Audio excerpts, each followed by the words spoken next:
Bonjour femmes de foi et bienvenue sur ce podcast qui j'espère va fortifier ta foi, va te préparer pour la rencontre avec ton Seigneur et Sauveur et qui va te propulser vers ta destinée, celle pourquoi Dieu t'a mis sur cette terre à cette époque et dans cette saison.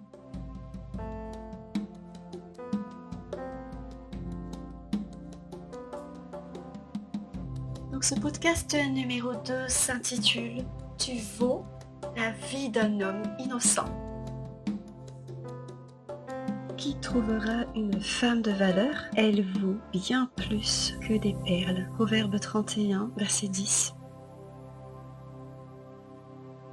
Il est important que tu saches ta valeur. Dieu lui-même a donné de la valeur à ce qu'il a créé. Il a d'abord imaginé, il a parlé pour créer, et puis il a pris le temps de dire que la lumière était bonne. Il a pris le temps d'apprécier, de donner de la valeur à ce qu'il a créé. Quelqu'un qui ne connaît pas sa valeur va donner ce qui est sain aux chiens, va confier à un pourceau ce qui est précieux. Quelqu'un qui ne connaît pas sa valeur va s'allumer comme une lumière, mais sous une table. Quelqu'un qui ne connaît pas sa valeur va courir après des valeurs qui ne sont pas les standards de Dieu. Quelqu'un qui ne connaît pas sa valeur va courir après le néant parce qu'il n'est pas emmené par le vent de l'esprit. Quelqu'un qui ne connaît pas sa valeur va marcher à côté de sa destinée parce qu'il va chercher sa valeur en dehors des plans de Dieu. Donc il est important que tu saches ta valeur. Il est important que tu embrasses ta valeur selon Dieu. Ésaïe 43, verset 4. Tu as de la valeur à mes yeux, digne d'estime. Parce que je t'aime, je donnerai à ta place des hommes et des nations afin de te racheter. C'est une chose que Dieu dise que tu as de la valeur, mais c'est autre chose que toi tu crois en ce que Dieu dit de toi. Vous savez, l'ennemi, le diable, ne veut pas que tu saches qui tu es et il ne veut surtout pas que tu marches dans ton identité. Quand Jésus a été tenté dans le désert, il sortait de son baptême où Dieu a dit « Voici mon fils bien-aimé, j'ai mis en lui toute mon affection ». Et le premier mot du diable quand il a tenté Jésus, c'était « Si tu es fils de Dieu ». Il lui a mis un doute sur son identité. Si tu es fils de Dieu. Jésus n'a même pas répondu à cette provocation. Il ne lui a pas dit « tu n'es qu'un menteur, je suis fils de Dieu ». Non, il a même pas pris la peine de se justifier parce qu'il sait qu'il est fils de Dieu. Et le diable agit de la même façon. Il va te mentir sur ton identité, il va te cacher ta valeur et il va te faire douter de ton identité. Et aujourd'hui, j'ai la foi que beaucoup d'entre nous vont triompher dans beaucoup de domaines parce qu'elle saura à partir d'aujourd'hui quelle est sa valeur. Tu vaux la vie d'un homme innocent. Voici ce que dit la parole de Dieu. Si quelqu'un est en Christ, il est une nouvelle créature. Les choses anciennes sont passées, voici toutes choses sont devenues nouvelles. Je vous laisse imaginer un caillou qui est transformé en pierre précieuse. Le caillou, c'est notre ancienne vie, le passé, et en Christ, nous sommes devenus une nouvelle créature, une pierre précieuse. Seul un miracle peut faire ce genre de transformation. Je vais un peu plus loin. Dieu nous a créés pierres précieuses, mais à cause du péché que nous avons hérité d'Adam, comme tous les autres êtres humains, nous sommes nés cailloux. Donc, créés pierres précieuses, nés cailloux, et retransformés en pierres précieuses par la grâce. Pour que cette transformation soit possible, il faut que quelqu'un paye le prix. Et c'est Jésus qui l'a fait. Tu vaux la vie d'un homme innocent. Quand j'ai préparé ce podcast, dans la prière, le Seigneur m'a donné une vision d'une femme dont la peau est très très ridée. Et puis au fur et à mesure que je prie dans la présence de Dieu, je vois que sa peau s'adoucit, les rides disparaissent une à une jusqu'à ce que sa peau devienne douce comme la peau d'un bébé. Et voici la pensée que j'ai eue. Un enfant, quand il naît, il a une peau douce. Et au fur et à mesure qu'on grandit, notre peau durcit. On perd de cette douceur et la peau, elle prend des rides à cause du chaud, du froid, de la poussière. Il y a même des circonstances de la vie qui nous donnent des rides. Et plus on grandit, plus on prend de l'âge, plus on a des rides. À la fin, on meurt. Mais le cheminement, la croissance de l'esprit prend exactement le chemin inverse. À la naissance, nous sommes tous dans un état de mort spirituelle, selon la Bible, parce que notre esprit est dominé par la chair, l'esprit du monde, et à partir du moment où on donne notre vie au Seigneur, notre esprit reprend vie. Mais notre âme, elle est encore vieillie, donc on passe de la mort à la vieillesse. L'âme a une peau très très ridée. Et au fur et à mesure qu'on marche avec l'esprit, notre âme s'adoucit. Les rides disparaissent une à une, jusqu'à ce que la peau de notre âme devienne une peau douce de bébé. Comme le Seigneur, il dit, laissez venir à moi les enfants, car le royaume de Dieu est pour ceux qui leur ressemblent. Il faut que nous devenions comme des enfants. Et bien évidemment, ça se passe dans notre âme et dans notre esprit. Nous, êtres humains, nous avons 3 dimensions. L'esprit, l'âme et le corps. L'esprit, c'est le siège de la conscience, de l'intuition. C'est comme une boussole, c'est un radar. C'est l'esprit qui dirige le corps et l'âme. L'âme, c'est le siège des émotions, donc le cœur, des pensées, l'intelligence, de la volonté et du désir. L'âme, c'est le siège de la personnalité et du caractère. Le corps nous permet d'agir et d'interagir avec les autres. Et dans le corps, il y a aussi les 5 sens qui nous permettent d'avoir les sensations de toucher, de voir, d'entendre, de goûter. Le corps aussi a des aptitudes, des talents. L'âme et le corps obéissent à ce qui remplit l'esprit. C'est pour ça que la bataille se mène dans l'esprit, entre l'esprit de Dieu et la chair, pour assujettir, rendre esclave le corps et l'âme. Votre personnalité, votre caractère, vos sentiments, bref, votre âme sont le reflet de votre esprit. Donc, à notre naissance et jusqu'au moment où nous donnons notre vie à Jésus, c'est la chair qu'on appelle encore l'esprit humain ou l'esprit du monde qui siège dans notre esprit. C'est ce que la Bible appelle l'homme naturel. Sache que l'esprit est éternel, il ne meurt jamais. La mort spirituelle veut dire que l'esprit va rester dans cet état éternellement. J'ouvre une parenthèse. Un démoniaque, c'est quelqu'un dont l'esprit est habité par un esprit mauvais. Donc il n'a plus de volonté. Dans ce cas, il n'a plus aucun contrôle ni sur son esprit, ni sur son âme, ni sur son corps. Je ferme la parenthèse. Donc l'homme naturel n'est pas capable d'entendre les choses de Dieu. Il a reçu l'esprit du monde. Ça veut dire qu'il dépend de ses sensations, il dépend de ses envies et des envies du monde. Il est livré à lui-même, comme dit la parole. Son âme est dominée par les désirs de son corps.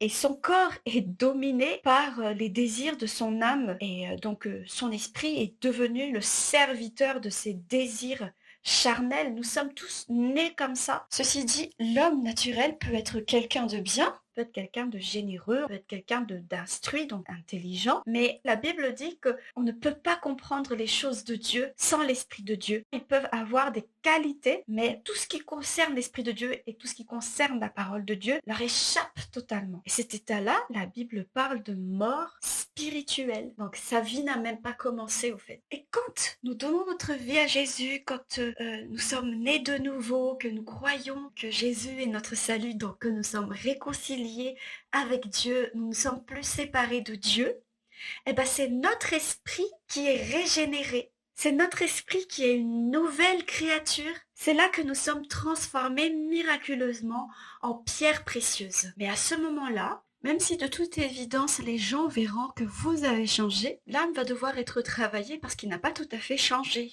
Parce que notre personnalité reste encore, le caractère reste encore, les mauvais sentiments et tout ça, la mauvaise volonté et tout ça reste encore. Mais notre esprit est régénéré. C'est ce que la parole de Dieu appelle des chrétiens charnels ou des bébés spirituels. Parce que même si son esprit est régénéré, il se laisse encore porter par son âme, par ses 5 sens, à satisfaire encore et non pas à être dirigé par le Saint-Esprit. Il n'a pas encore laissé le Saint-Esprit remplir son esprit pour que le Saint-Esprit dirige son âme et sa chair. Sa chair n'est plus au centre de son esprit parce que maintenant son esprit est régénéré. Mais sa chair est encore bien vivante dans son âme et dans son corps. Ça veut dire qu'il répond encore à l'autorité de sa nature charnelle et encore prompte à tomber dans le péché, à s'opposer à Dieu. Il est spirituellement vivant, mais il se comporte encore comme l'homme naturel. Il ne connaît pas sa valeur, la valeur de ce qui peut remplir son esprit. Il est encore dirigé par des sentiments d'infériorité, des sentiments de supériorité, de l'orgueil, des sentiments d'insécurité, ses incapacités, ses culpabilités, ses anxiétés, ses doutes, parce qu'il ne connaît pas la valeur de ce que son esprit contient maintenant. Il se comporte encore comme un caillou, alors que miraculeusement Jésus a donné sa vie pour qu'il devienne une pierre précieuse. Vous savez, certaines pierres précieuses brutes, quand on le regarde comme ça, sans les travailler, elles ressemblent à n'importe quel caillou, mais il faut les travailler pour qu'elles ressortent leur valeur, leur forme et qu'elles soient utilisables. Eh bien, pareil, on est de nouveau, mais on est encore des chrétiens charnels.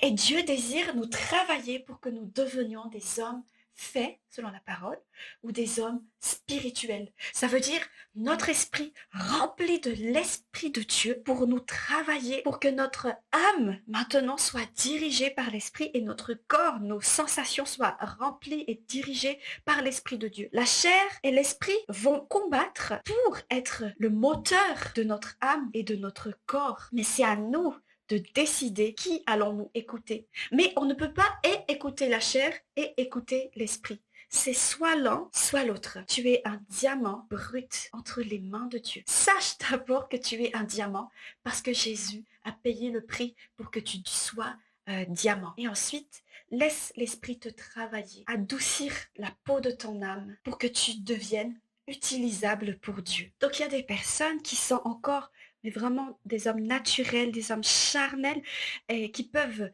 paraître comme des chrétiens, mais ils ne peuvent pas comprendre les choses de Dieu. Il y a un exemple dans la Bible de cet homme qui a marié sa belle-mère, et Paul a dit, mais considère-le comme un païen. Ça veut dire considère-le comme quelqu'un qui n'a même pas encore été régénéré dans son esprit, parce qu'il est incapable de discerner que c'est un péché ce qu'il fait. Il n'arrive pas à l'abandonner, et donc il doit encore être régénéré, parce qu'il n'a tout simplement pas encore en lui la puissance de la régénération, où réside la puissance de Dieu pour nous transformer de l'intérieur et pour rendre la vie à son esprit. Je parle bien ici de chrétiens qui tombent et retombent et encore dans le même péché.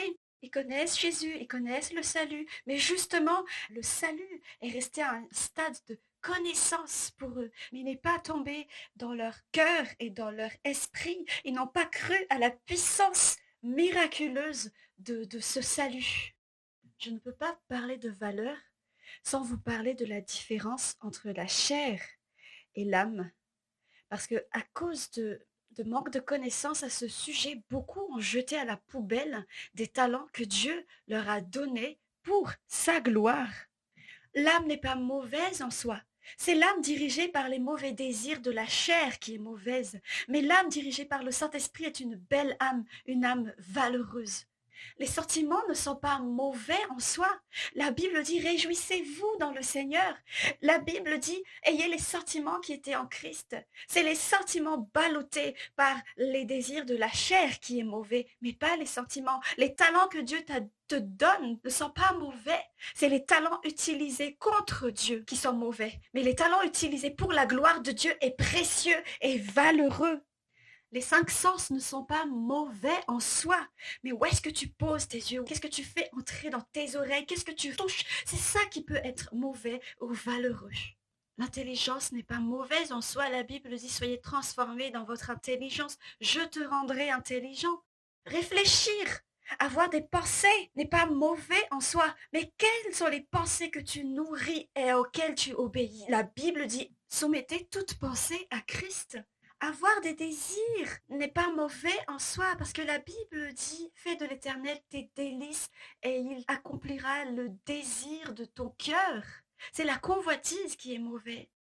Il est le seul Dieu qui était capable de dire je t'aime tellement que je suis prêt à mourir pour toi. Il aurait pu rester dans son ciel et vivre sa vie de Dieu tranquille, ou créer d'autres créatures pour remplacer l'homme.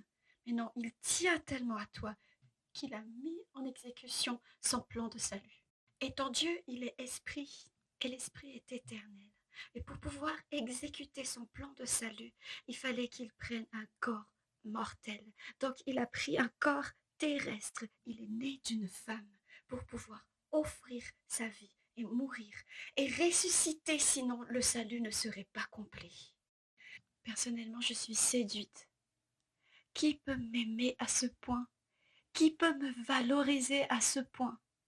Comparé à cet amour, tout ce qu'on pourrait m'offrir paraît terne, tout ce qu'on pourrait faire contre moi sont ternes et sans valeur. Jésus est ma valeur. Jésus est la valeur sur laquelle toute ma vie repose.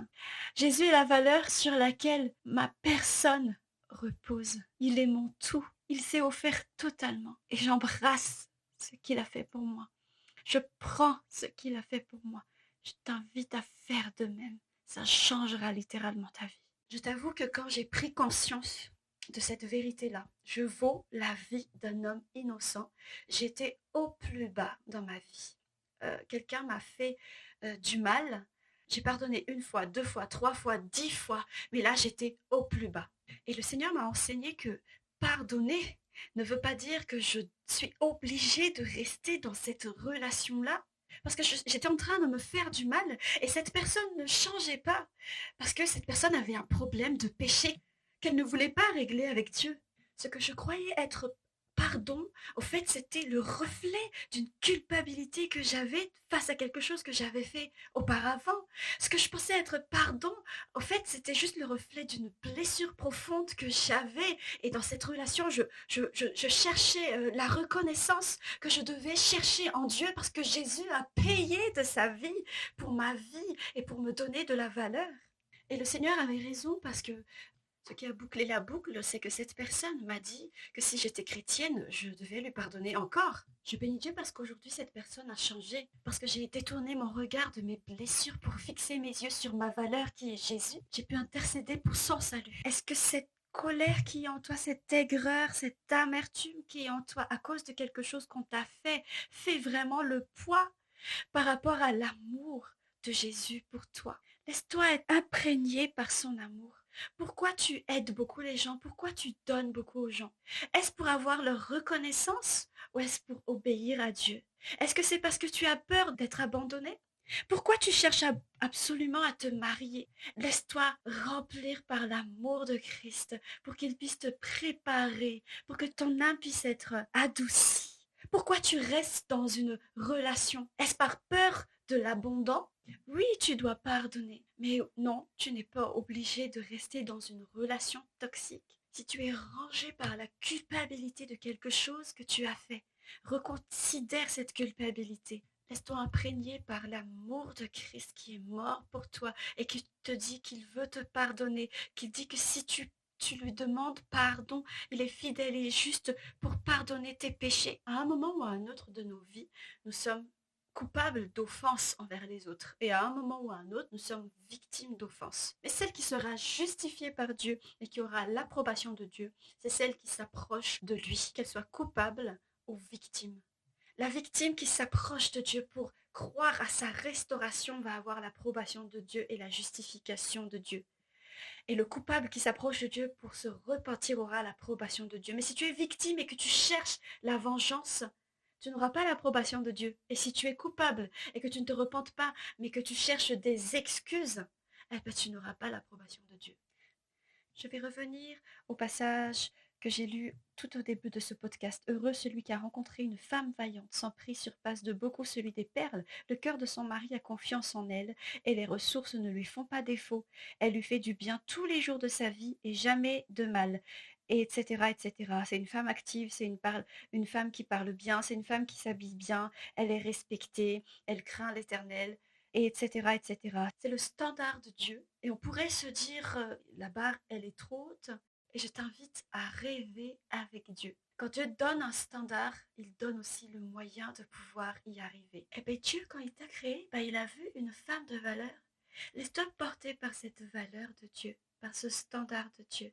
Il sait très bien que tu ne peux pas le faire avec ta nature humaine. Et c'est bien pour ça qu'il a payé de sa vie, pour te rendre capable. Laisse-toi être transformé par Dieu. Laisse-le faire son travail. Laisse-le te délivrer. Laisse-le penser tes blessures. Laisse-le transformer le diamant que tu es pour que tu puisses être utilisable par Dieu. Vous savez, moi, quelques années après mon baptême, j'ai vécu une délivrance par rapport à la colère. C'était assez impressionnant. Je me suis mise à crier très fort. Et bien, juste après, j'ai senti une paix et je sais que j'ai été délivrée de la colère parce qu'à partir de ce jour-là, je me mets rarement en colère et vraiment il y a quelque chose qui a été parti et donc voilà, c'est le Seigneur qui décide d'enlever petit à petit certaines choses qui sont attachées à notre âme pour rendre notre âme belle et valeureuse et il a payé le prix pour ça. Jésus a payé le prix pour ça. Je te laisse entre les mains de celui qui t'aime très très très fort et je te bénis dans le nom puissant de Jésus-Christ. Voilà, femme de foi, merci de nous avoir écoutés. N'hésite pas à t'abonner à nos podcasts et à les partager. Nous sommes également disponibles sur les réseaux sociaux Facebook et Instagram. Tu peux nous écrire si tu as des suggestions, si tu as des questions ou si tu as besoin de prière. Je te souhaite une excellente journée ou une bonne nuit si tu m'écoutes avant de dormir. À bientôt sur Femme de foi.